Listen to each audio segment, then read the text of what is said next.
On November 10, 1898, Wilmington, North Carolina, faced a strange kind of crime. The men who held power had won office through elections. Then armed white supporters forced them out. The city's streets carried smoke from the Daily Record, a black-owned newspaper, while elected officials and black residents were driven away. For years, the event was called a riot. The records point to something more direct, a coup. The word matters because a riot suggests a burst of disorder, with no clear plan and no lasting design. A coup means an organized seizure of government power. In Wilmington, white leaders used racial fear, newspapers, weapons, and pressure on public officials. The key question is not only who suffered that day, it is how an attack on one city became a model for power across North Carolina. Wilmington was a port city shaped by trade, work, and the Cape Fear River. Its population included many black citizens who owned homes, ran businesses, worked in skilled jobs, and took part in public life. The local government was biracial, meaning black and white officials served together. That arrangement was legal, elected, and real. It also stood in the way of men who wanted white control without sharing power. Before the violence, a political campaign built its case on racial fear. White leaders described black political power as a danger that had to be removed. Newspapers helped spread that message. The campaign did not need every white resident to agree on every issue. It needed enough people to believe that force was a defense and that the ballot box had become a threat. The Daily Record became a target because it gave black citizens a public voice. Its building was attacked and burned.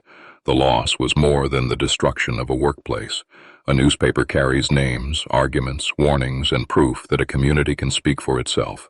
When that voice was silenced, the attack reached beyond brick and paper.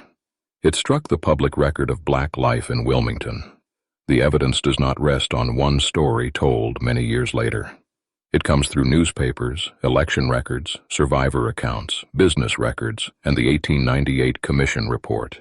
Each record has limits. Newspapers reflected the passions of the time. Memories could be shaped by fear and loss.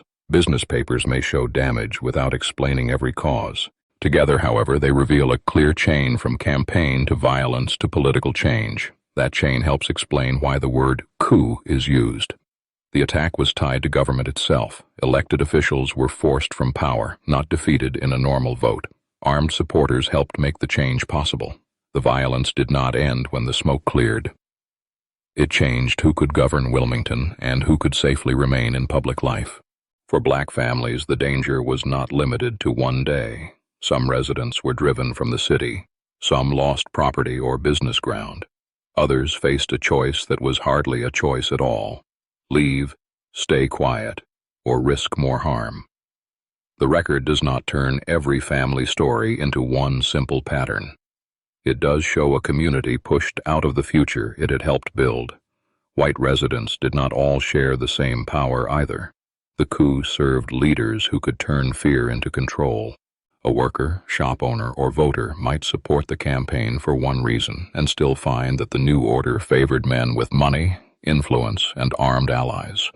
Political violence can bring people together for a moment while giving the lasting prize to a smaller group. Wilmington's economy made the struggle even sharper. A port links private business to public rules. Government decisions affect streets, trade, jobs, property, and access to credit. When elected leadership was removed, power over those choices moved with it. The available business records matter because they show that political force was not only about speeches or pride. It could shape who stayed, who left, and who controlled opportunity. The coup also exposed a weak point in the law. The elected government was not restored. That fact became part of the lesson others could read.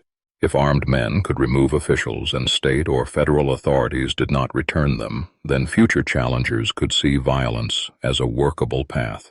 The silence after the seizure was not empty. It helped define the new limits of government. The 1898 Commission report later gathered evidence about what happened. Its importance is not that it erases every question. It gives the event a formal record and supports the view that Wilmington was more than a random riot.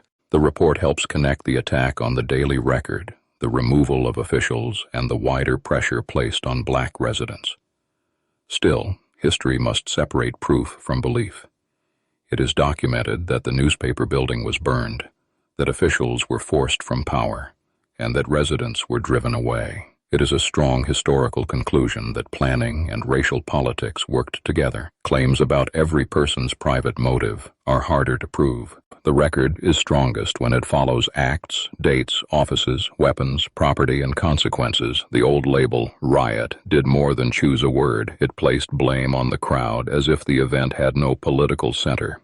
A coup changes the direction of the question. Instead of asking why people lost control, we ask who gained control, how the gain was made, and why no lawful power reversed it. That reframing turns local disorder into a case about government failure. The city's black political class paid a lasting price. Public service became more dangerous. Economic loss weakened families and businesses. Exile broke ties to homes, churches, customers, and neighbors. A person forced out of Wilmington did not leave behind only a street address. That person could lose the place where a name had meaning, where work had been built, and where a vote had once carried weight. The damage also reached people who remained. When violence removes leaders and silences a newspaper, it teaches others to measure every act of citizenship against danger. A meeting, a business, or a public complaint can feel different after that. Fear becomes a form of control even when no weapon is visible. This is one reason the human cost cannot be counted only in burned buildings or emptied offices. Across North Carolina, the coup strengthened a wider system later known as Jim Crow. Jim Crow was a set of laws and customs that enforced racial separation and blocked black political power. Wilmington did not create every part of that system by itself, but it showed how local force, public fear, and official inaction could help build it. The city became a warning and also a lesson. The lesson was simple and dangerous. Elections could be weakened before the vote, a community could be branded a threat, a newspaper could be destroyed, officials could be removed. Then the new power could present itself as order. Once that pattern was accepted, later laws and customs could make the result seem normal, even though violence had helped create it. That is where state power changed shape. It was no longer only held in a courthouse or written into a statute. It was also held through the fear of losing work, property, safety, and belonging. The state did not need to punish every person directly. It could allow local power to do the work, then recognize the result as political reality. The consequences lasted beyond Wilmington's streets. Black voters across North Carolina faced a political world where their rights were easier to deny and harder to defend. Black communities carried the cost through lost influence, lost property, and forced movement. White leaders gained a stronger path to rule. The system rewarded those who could turn racial fear into organized control. The record also explains why memory became contested. For a long time, calling the event a riot blurred the difference between violence against a government and violence caused by a crowd. Families carried stories that official language did not fully honor. Later historians, records, and the commission report helped correct the frame. But correction is not the same as repair. A name can change faster than a life. So why did Wilmington reshape state power?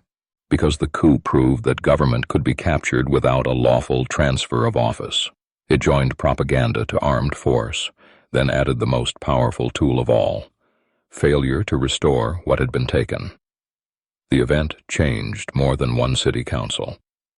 It changed what political leaders believed they could do, and what black citizens were forced to fear. North Carolina's history cannot be understood by treating November 10, 1898 as a closed local riot. Wilmington was a test of whether elections, public records, and equal citizenship could survive organized racial violence. The answer given that day was grim. But the surviving evidence keeps the question open in a different way. Who was allowed to call the seizure order, and who was forced to call it history?